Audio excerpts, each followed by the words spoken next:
Hi friends, అందరికీ నమస్కారం. Friends, నిన్నటి రోజున పశ్చిమ బెంగాల్ ఎన్నికల ప్రచారంలో పాల్గొన్నటువంటి ప్రధానమంత్రి నరేంద్ర మోదీ గారు అయితే ఒక ప్రత్యేక హామీని అయితే బెంగాల్ వాసులకి అయితే ఇవ్వడం జరిగింది. బెంగాల్లో గనక ఈ పశ్చిమ బెంగాల్లో బీజేపీ గనక గెలిస్తే నేను ఈ హామీ నెరవేరుస్తాను అంటూ వారికి అయితే మాట ఇచ్చారు. అసలు ఆయన ఏం హామీ ఇచ్చారు ఏంటి తెలుసుకుందాం. వీడియో తప్పకుండా ఒక లైక్ చేయండి. పశ్చిమ బెంగాల్ ఎన్నికల ప్రచారంలో పాల్గొన్నటువంటి ప్రధానమంత్రి నరేంద్ర మోదీ కీలక ప్రకటన చేశారు. శనివారం నాడు ముర్షిదాబాద్ జిల్లాలోని జాంగీపూర్లో జరిగినటువంటి బహిరంగ సభలో ఆయన మాట్లాడుతూ రాష్ట్రంలో బీజేపీ కనుక అధికారంలోకి వస్తే ఉమ్మడ పౌర స్మృతిని అయితే కనుక ఖచ్చితంగా అమలు చేస్తామన్నారు. అంటే యూసీసీ ఈ కోడ్ని అయితే యూనిఫామ్ సివిల్ కోడ్ని అయితే ఖచ్చితంగా అమలు చేస్తామన్నారు. బుజ్జగింపు రాజకీయాలకు శాశ్వతంగా స్వస్తికి పలకడానికే పశ్చిమ బెంగాల్లో యూసీసీ అమలు చేయాలని బీజేపీ నిర్ణయించుకుందని ప్రధానమంత్రి అయితే కనుక స్పష్టం చేశారు. రాష్ట్రంలో బెంగాలీలు తమ సొంత గడ్డపైనే మైనారిటీలుగా మారిపోయే ప్రమాదం ఉందని, బీజేపీ ఎట్టి పరిస్థితుల్లోనూ అలా జరగనివ్వదంటూ మోడీ అయితే కనుక భరోసా ఇచ్చారు.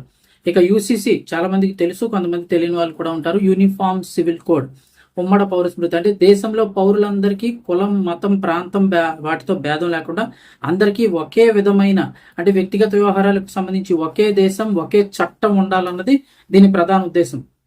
అంటే సాధారణంగా వివాహం, విడాకులు, అలాగే కొన్ని ప్రత్యేక పరిస్థితులు చూస్తే హిందూ చట్టం అయితే ఉంటుంది, లేదంటే కనుక దేశానికి ఒక చట్టం ఉంటుంది.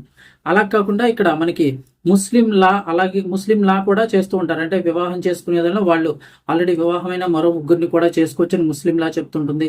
విడాకులు ఇచ్చే విధానంలో కొంత వేరియేషన్స్ అయితే ఉంటూ ఉంటాయి. సో అలా ముస్లిం లా ప్రకారం, హిందూ లా ప్రకారం ఇలా కాకుండా ఒకే దేశం ఒకే చట్టం అనే విధానాన్ని తీసుకొస్తామంటూ గతంలో కూడా ప్రకటించారు. యూసీసీకి సంబంధించి యూనిఫామ్ సివిల్ కూడా అందరికీ ఒకే చట్టం ఉండాలని.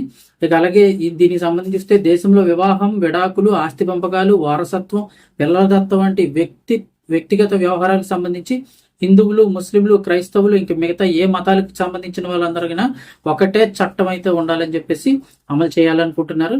యూసీసీ చట్టం కనుక అమల్లోకి వస్తే మతపరమైన వ్యక్తిగత చట్టాలన్నీ కూడా ఇంకా రద్దు అయిపోతాయి. దేశంలో పౌరులందరికీ కూడా కామన్ గా ఒకటే చట్టం వర్తిస్తుంది. ఇక అందరికీ ఒకే విధమైన హక్కులు, నియమాలు ఉంటాయి. రాజ్యాంగంలోని ఆర్టికల్ 44 దేశంలోని ఉమ్మడ పౌర స్మృతిని తీసుకురావాలని కూడా సూచిస్తోందని చెప్పారు.